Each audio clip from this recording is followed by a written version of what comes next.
We'll see what a game system comes out. Usually it launches with some great games, it kind of goes up a little bit, and about 2 or 3 years later, that's when the system really peaks with great games. And then it kind of falters down onto the next system. With the Sega Genesis, though, in 1994, yeah, it came up and it peaked after a couple years, Sonic, Sonic 2, and all that. But then 94, 5 years after launch, some of the best games came out that year. How are you feeling? You got John Riggs here, just taking a look at some of the great games that came out. How are you feeling? You got John Riggs here, taking a look at some of the games that came...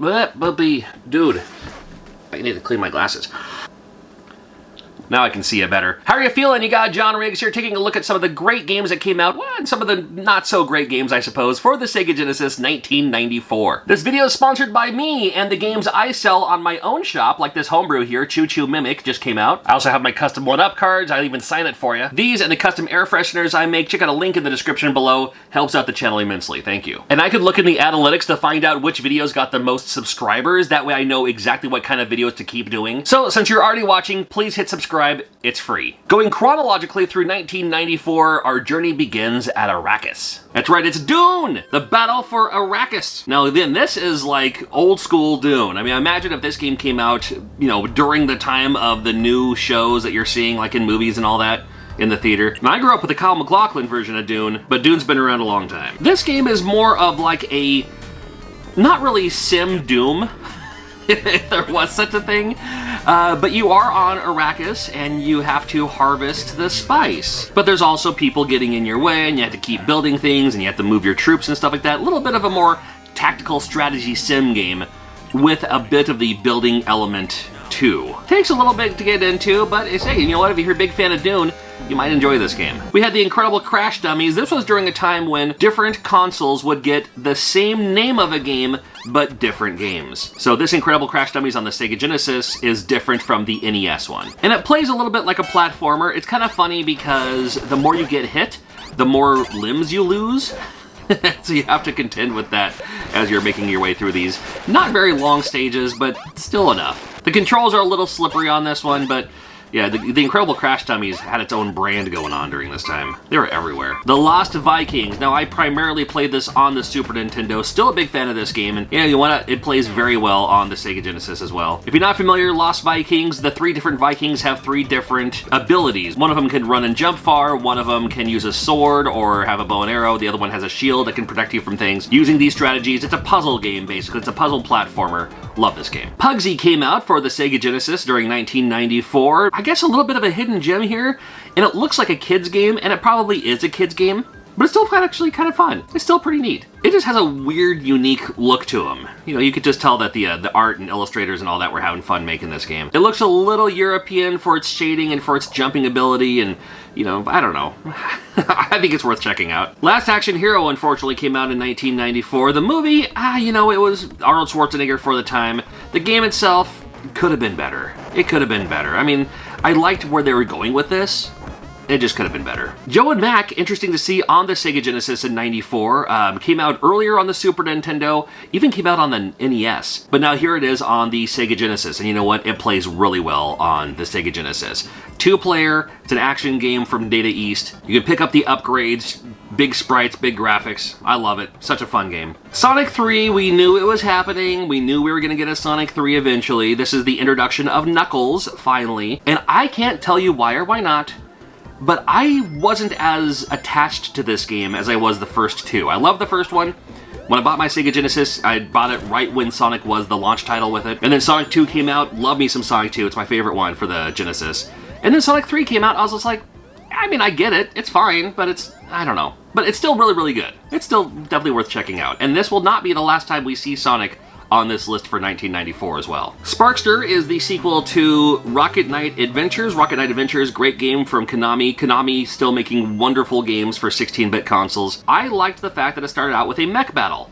Unfortunately, you do not win the mech battle. Like, you have to basically lose. And then from there with Sparkster, it's Rocket Knight Adventures as the way it should be. Great game, great colors, love it. Now I'm just moving along here. This is Bubbles and Squeak. Bubbles and Squeak, well, this is definitely has that European style, doesn't it? The big flashy colors, everything's animated. Yeah, a little bit like a James Pond, you know what I mean?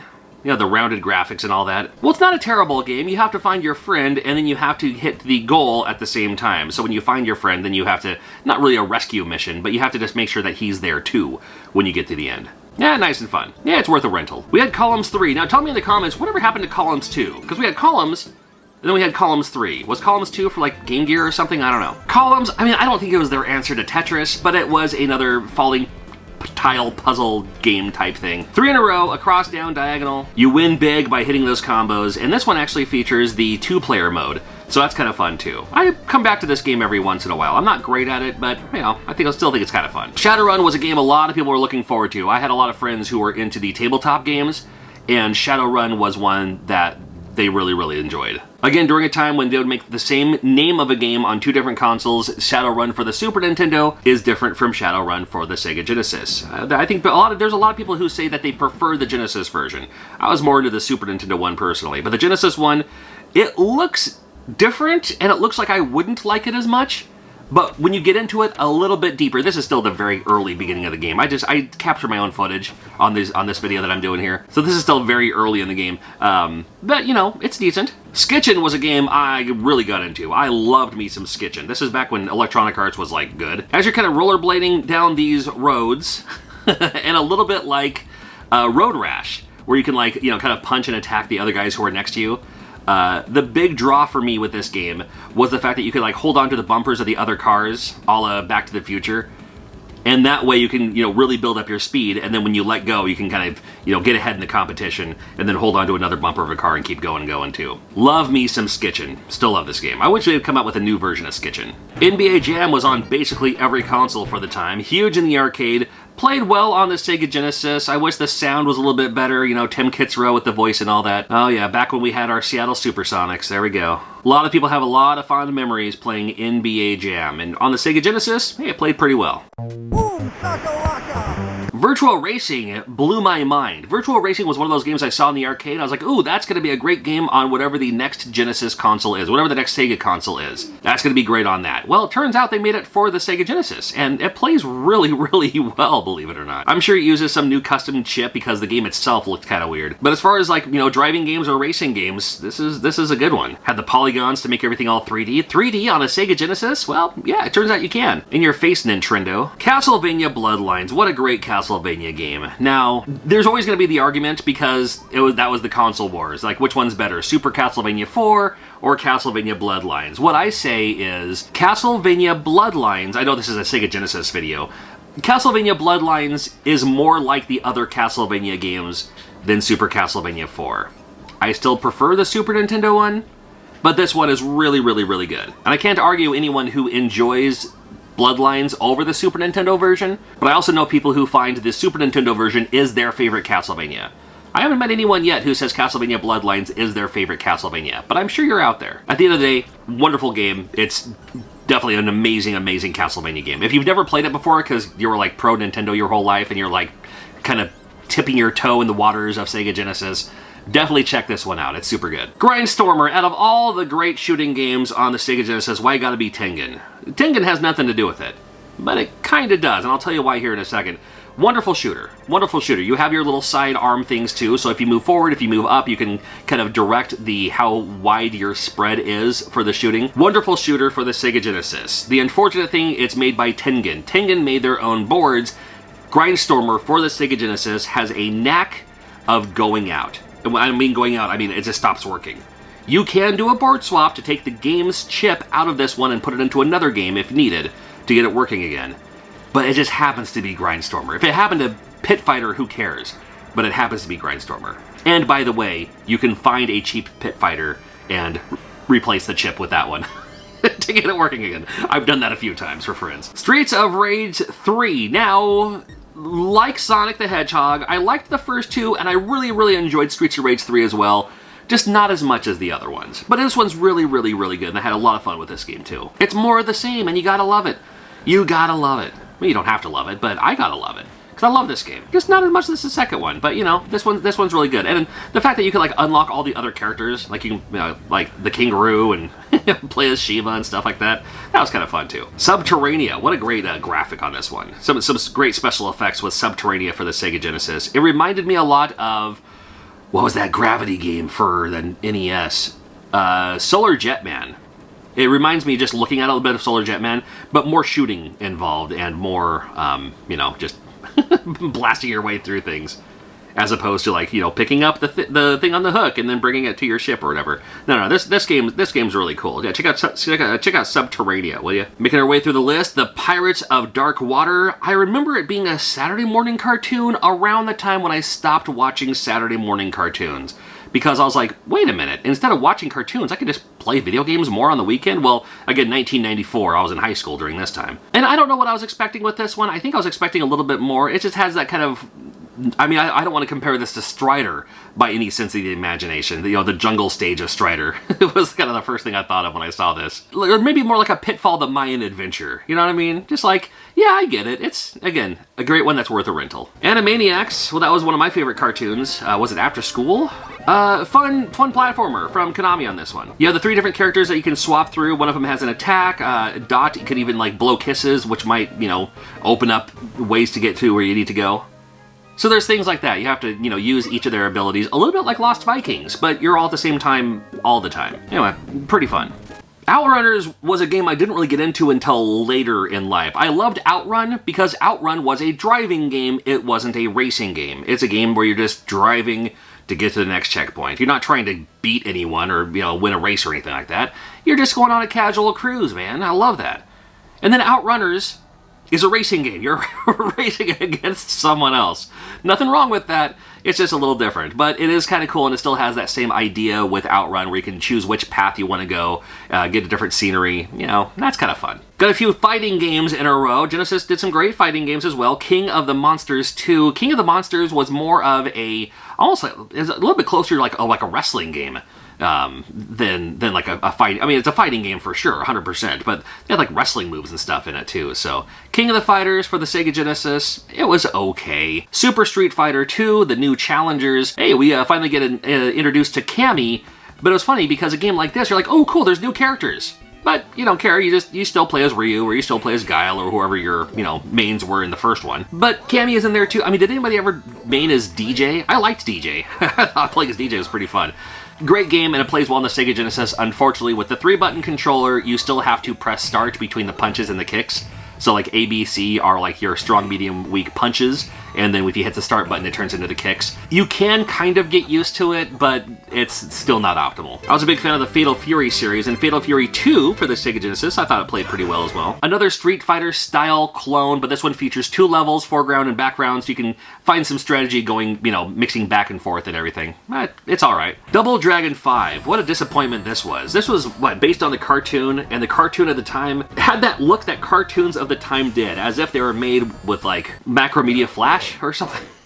Sometimes, I don't know, it just, everything looked like cel-shaded, cartoony. I don't know, it just didn't care for it. I want my Double Dragon to be a side-scrolling beat-em-up, not a 2D fighter, and not like with swords and stuff. That's not Double Dragon, but again, this was more based on the cartoon, so, whatever. Dynamite Headdy. What a wonderful Sega Genesis game. It's a game that I don't talk about nearly enough when I talk about Sega Genesis games, so I gotta do that more often here. Made by Treasure. Treasure always does a good job here with animation and color and everything, and just creativity. With Dynamite Headdy, well, you can kind of launch your head, you know, much like some other games kind of would have, but then your head can also become other elements, like it can turn into a bomb to blow things up, or you can get, you know, something else, the upgrades. The head becomes the upgrade in Dynamite Headdy. You know, taking a page out of Mario 3, having it be like, no, this isn't an actual, you know, challenge here. This is a stage play. We're on a stage here.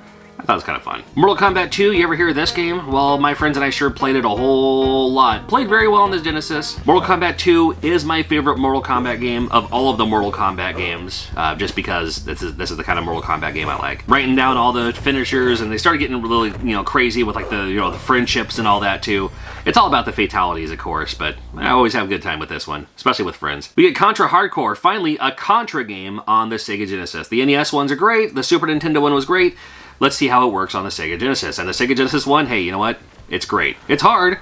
It's really hard. Super hard. Lots of stuff blowing up, lots of items, lots of weapon upgrades you can do in this game, a couple of different characters you can choose from. Plays great. Contra Hardcore. It's one of the better Contra games, in my opinion. Earthworm Jim. I do love me some Earthworm Jim. What a fun soundtrack. What a fun cartoon. I mean, everything looked wacky, zany, random for the time.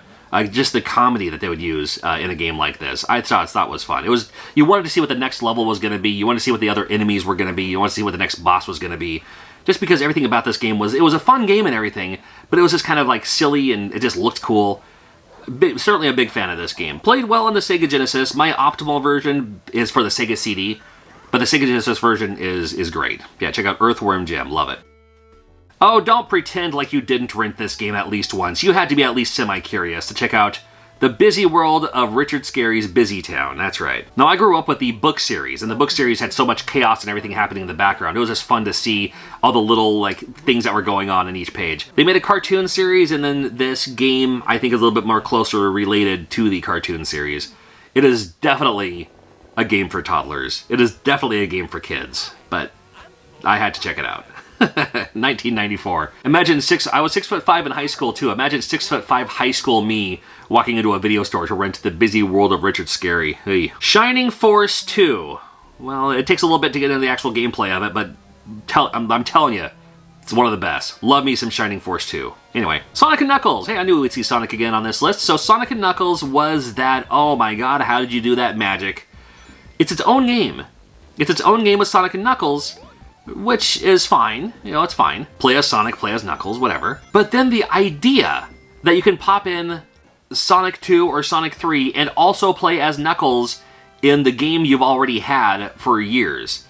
Now, Sonic 2 came out 92, was it? So here it is 2 years later, you still have Sonic 2. And you're like, wait, I can play this old game all over again and play as Knuckles now in Sonic 2? That was insane. It's like analog DLC. Wait, that makes it... that's an oxymoron, right? Beavis and Butthead. There we go. Again, different game on the Super Nintendo than the Sega Genesis. So if you only played the Super Nintendo version, I'm here to tell you the Sega Genesis version is, in my opinion, way better. Way better. The Super Nintendo one was okay, but I loved the Sega Genesis version. I don't know what it was. It was just kind of fun just to go around and you have to, you know, pick up your pieces of the war tickets and all that. I don't know. I just thought it was a fun game. And I did love me some Beavis and Butthead. I think everybody in 94 loved Beavis and Butthead. Echo the Tides of Time. We have the sequel to Echo the Dolphin. This one's Echoes the Tides of Time. More the same. More the same. If you liked Echo the Dolphin, I think you'll like this one. Of course, it's 94, so you gotta have your Mighty Morphin Power Rangers games. This one is the fighting game. This is like the versus fighting games. Street Fighter 2 was still king of the hill when it came to fighting games, so why wouldn't you want to emulate that? Well, here we go. Very cool opening image here with Wolverine Adamantium Rage. What a cool idea here. With some fun going on here with Wolverine Adamantium Rage. I wish the game was better. It seems like there's a bit of a delay, so like for when you hit your button and then you actually wind up and attack someone. So you'll be getting hit more than you want to until you get the kind of timing down, which I never got the timing down in this game. And it jumps kind of weird a little bit too. Wish it was a better game, but you know what? It was alright. WWF Monday Night Raw. That's right. If you still watch Monday Night Raw, here we are, what, literally 30 years later. Man, it was a thing to watch still on Monday nights with The Undertaker and Razor Ramon and all that, Bret Hart. Of course, you got Bam Bam Bigelow in this one. And, you know, the different updated roster here. Doink the Clown, that's right. I'll be Bam Bam versus Doink.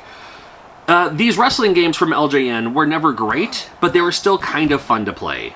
You know, they weren't perfect, but they were still kind of fun to play, if that makes sense. The moves were a little weird. Yeah, it was more of a button masher than like the timing. I like the timing ones more like a Fire Pro Wrestling. So this one's more just you have to hit the button as much as you can. The harder moves, you have to hit the button even more to build up that side of the meter. You know, it was definitely worth checking out, because again, I'm a big wrestling fan, and even the Royal Rumble was still kind of fun to do with friends. Now, I've looked at Sega Genesis games from the other years before this as well, and still have a couple of years left for the Sega Genesis. Make sure you're subscribed, got those videos coming up soon.